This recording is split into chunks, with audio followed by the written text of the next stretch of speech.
साथियों, अक्सर हम अपने बड़े बुजुर्गों से, पूर्वजों से कहानियाँ सुनते हैं। उन कहानियों से हमें अपने जीवन में कई सीख मिलते हैं, कई सबक मिलते हैं। कर्तव्यों के प्रति उत्तरदायित्व, ईमानदारी और निष्ठा का महत्व तो पता चलता है। लेकिन साथियों, अगर क्या हो जब हमारे पूर्वज अपने जीवन में कोई अधूरा काम छोड़कर चले जाए और उस काम को पूरा करने की जिम्मेदारी हमारे कंधों पर आ जाए। आज की कहानी भी एक ऐसी ही कहानी है, एक दादा और पोते की कहानी। दादा अपने परिवार का भरण पोषण करने के लिए साहूकार से कर्ज लेते हैं, लेकिन कर्ज चुकाने से पहले ही दुनिया छोड़ देते हैं। उनकी मृत्यु के 100 साल बीत जाते हैं। तब एक दिन घर की साफ सफाई करते हुए अलमारी में पड़े हुए कुछ कागज के टुकड़े को उनका पोता पाता है। उस टुकड़े को खोलकर देखता है तो उसमें लिखी गई जो बातें होती हैं उसे देखकर पोता हैरान हो जाता है। वह अपने पिता से चर्चा करता है उस बारे में, तो पिता डांट देते हैं। इसके बाद उस कागज के टुकड़े को लेकर वह साहूकार के पास पहुंच जाता है। फिर आगे क्या हुआ इस कहानी में, उसे जानने के लिए दोस्तों कहानी में अंत तक हमारे साथ बने रहिएगा। आज की कहानी बहुत ही मार्मिक है। इस कहानी के माध्यम से जीवन में एक कर्तव्य और ईमानदारी की परिभाषा सीखने को मिलेगी। नमस्कार साथियों, यह कहानी आज से कई साल पहले एक गांव की है। गांव में लहलहाती फसलें थे, लोग प्रसन्न थे एक दूसरे को देखकर, और लोगों का काम था खेतों में जाकर मेहनत करना, किसानी करना। उस गांव में एक बहुत पुरानी हवेली थी जो कि बेहद शानदार थी।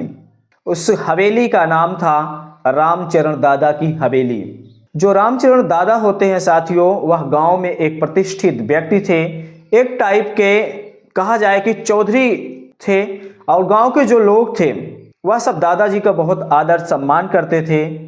इसकी वजह थी कि दादाजी जो थे वह खेतों में जाकर मेहनत करते, अपने परिवार की जिम्मेदारी उठाते और ज़रूरत पड़ने पर गांव वालों की भी मदद कर दिया करते थे। इस तरह से दादाजी से सब लोग जो गांव के निवासी थे वह बेहद प्रसन्न रहा करते थे। और दादाजी की यही दिनचर्या थी, खेतों में काम करना, अपने परिवार की भरण पोषण करना और गांव के लोगों की, जरूरतमंद लोगों की मदद करना। समय ऐसे ही अच्छे से खुशहाली में सभी का बीत रहा था। लेकिन कुछ समय बीतने के बाद एक साल ऐसा भी समय आता है जब प्रकृति की मार पड़ती है। सूखा पड़ जाता है पूरे गाँव में, और जो फसलें होती है गांव की, जो फसलें लहलहा रही थी, जिसे देखकर किसान प्रसन्न था, वह फसलें मुरझाने लगती है। बारिश न होने की वजह से धीरे धीरे नष्ट होने लगती हैं। अब इस तरह से सब किसान बेहद चिंतित हो जाते हैं। जो रामचरण दादा थे, इस प्रकृति की मार का असर उन पर ज्यादा पड़ता है। अब वह आर्थिक रूप से कमजोर हो जाते हैं और अपने परिवार का भरण पोषण करने में अक्षम हो जाते हैं। तब वह मजबूर होकर गांव के एक साहूकार के पास जाते हैं। साहूकार वैसे तो साथियों था बेहद कड़क मिजाज का, बहुत सख्त स्वभाव का था, लेकिन फिर भी रामचरण दादा अपने परिवार के भरण पोषण की जिम्मेदारी उठाते हुए साहूकार के पास जाकर हाथ जोड़कर कर्ज की बात करते हैं। उस साहूकार से कहते हैं कि मुझे कुछ पैसे दे दो और थोड़ा समय दे दो, मैं आपके कर्ज ब्याज सहित पाई पाई चुका दूंगा। और साहूकार शर्तों पर उन्हें पैसा देता है। रामचरण दादा पैसे लेकर आते हैं, अपने फसलों की सिंचाई करते हैं और अपने परिवार के जो भी जिम्मेदारी थी उसे उठाते हैं। रामचरण दादा को यह विश्वास था, यकीन था कि फसलें सिंचाई के बाद अच्छी हो जाएंगी और जो अन्न निकलेगा उसे हम बेचकर साहूकार का पैसा ब्याज सहित चुका देंगे। लेकिन साथियों, अक्सर कहा जाता है कि जब मुसीबत आती है तो एक तरफ से नहीं आती है बल्कि चारों तरफ से आती है। अब इधर प्रकृति की मार पहले ही पड़ी थी, रामचरण दादा कर्ज लेकर आए उससे उबरने के लिए, और इधर सींचने के बाद भी फसलें ठीक नहीं हो पाती हैं बल्कि बर्बाद हो जाती हैं। बर्बाद होने के बाद अब रामचरण दादा और ज़्यादा चिंतित हो जाते हैं।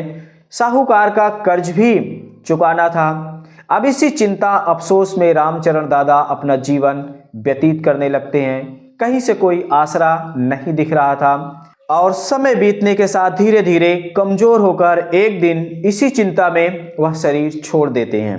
उनकी मृत्यु हो जाती है। अब रामचरण दादा की मृत्यु होने पर जो गांव के लोग थे वह तो दुखी होते ही हैं, लेकिन जो घर वाले थे उनके ऊपर दुखों का पहाड़ टूट पड़ा। पूरे घर में मातम पसर गया। किसी को कुछ समझ में नहीं आ रहा था कि आखिर किया क्या जाए। उधर प्रकृति की मार, साहूकार का कर्ज और इधर दादाजी का इस दुनिया से जाना।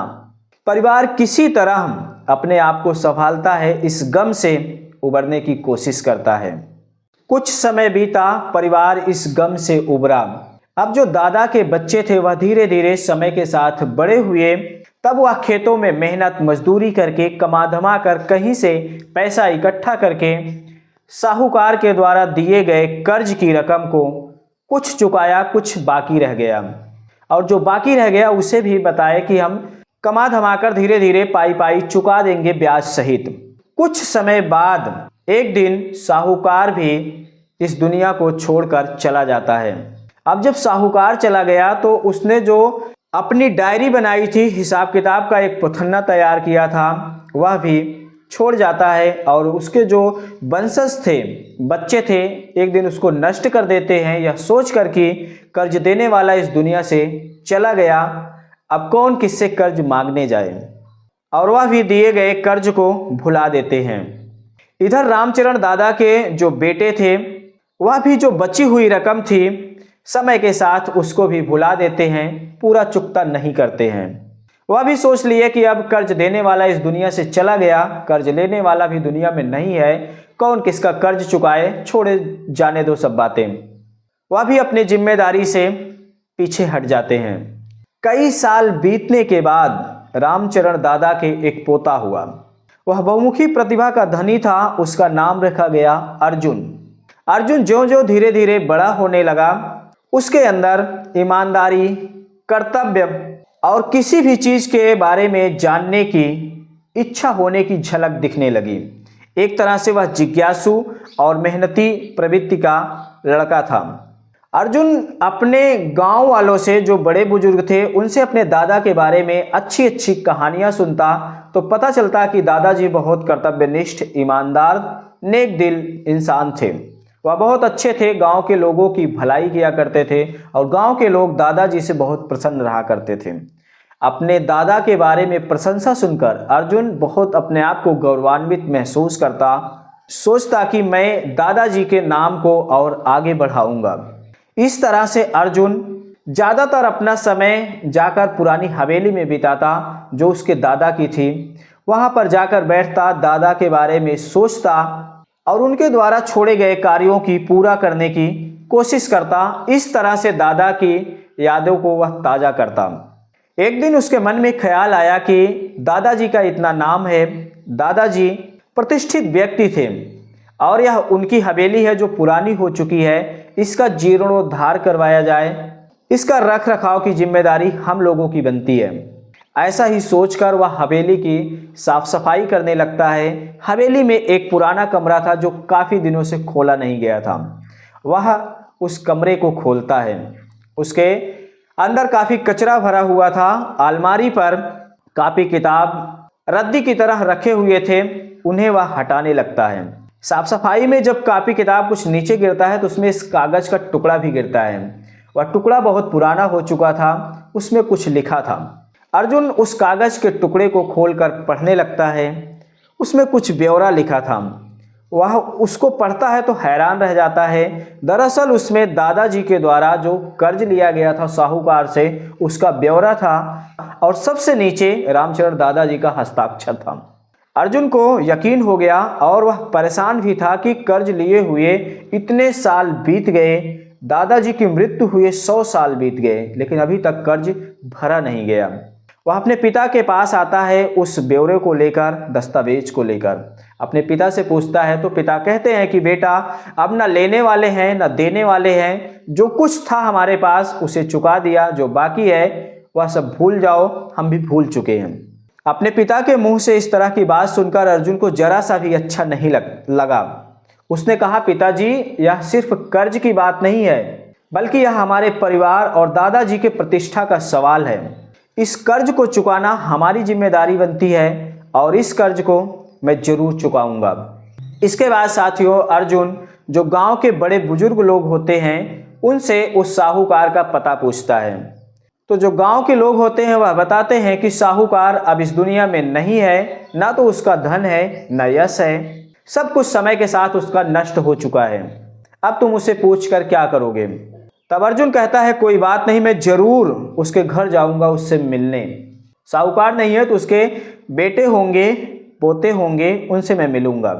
और ऐसा ही सोचकर अर्जुन एक दिन वो दस्तावेज लेकर साहूकार के घर पहुंच जाता है। पहुंचता है तो वहां साहूकार के वंशज मिलते हैं। उनसे अर्जुन कहता है कि मैं कुछ हिसाब किताब करने आया हूं, मेरे दादा का है। इतना सुनने के बाद साहूकार के वंशज चौंक जाते हैं और कहते हैं कि भैया मुझे कुछ भी हिसाब किताब अब नहीं करना है, मेरे दादाजी इस दुनिया में नहीं है और 100 साल पुराना हिसाब किताब करने की याद आज तुमको आई है। छोड़ो, मुझे कुछ हिसाब किताब नहीं करना है, अब मैं कोई भी रकम नहीं दूंगा। अर्जुन उनसे कहता है नम्रता पूर्वक कि भैया हम कर्ज लेने नहीं आए हैं, बल्कि मैंने आपका कर्ज चुकाया नहीं है, आपके दादाजी ने हमारे दादाजी को दिया था, उसे हम देने आए हैं।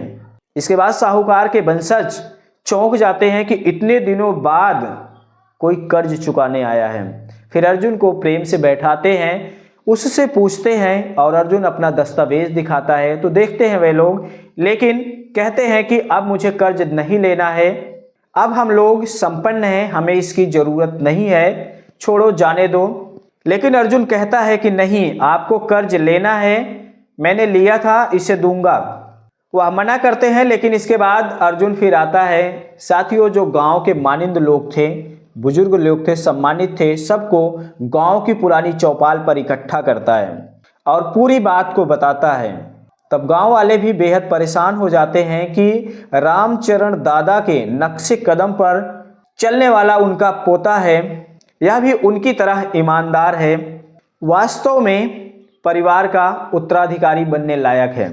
और अर्जुन के द्वारा लौटाई जा रही रकम को साहूकार के वंशजों को लेने का आग्रह करते हैं।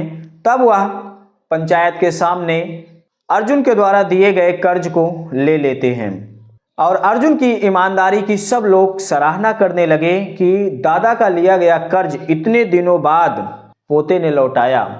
और जो साहूकार के वंशज थे वह भी बेहद प्रभावित हुए अर्जुन की ईमानदारी से, उसके कर्तव्य निष्ठा से। अर्जुन ने कहा कि यह सिर्फ कर्ज मैं नहीं दे रहा हूं, बल्कि अपने दादा के उसूलों को भी पूरा कर रहा हूं, जिसे पूरा करना हमारी जिम्मेदारी बनती है।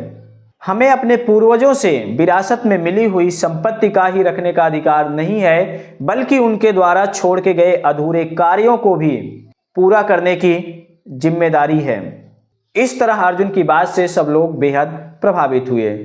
तो साथियों, दादा और पोते की कहानी आप लोगों को कैसी लगी, कमेंट सेक्शन में अपनी प्रतिक्रिया जरूर देना। मिलते हैं अगले वीडियो में फिर किसी नई प्रेरणादायक कहानी के साथ। कहानी अच्छी लगी हो तो शेयर जरूर करना। धन्यवाद।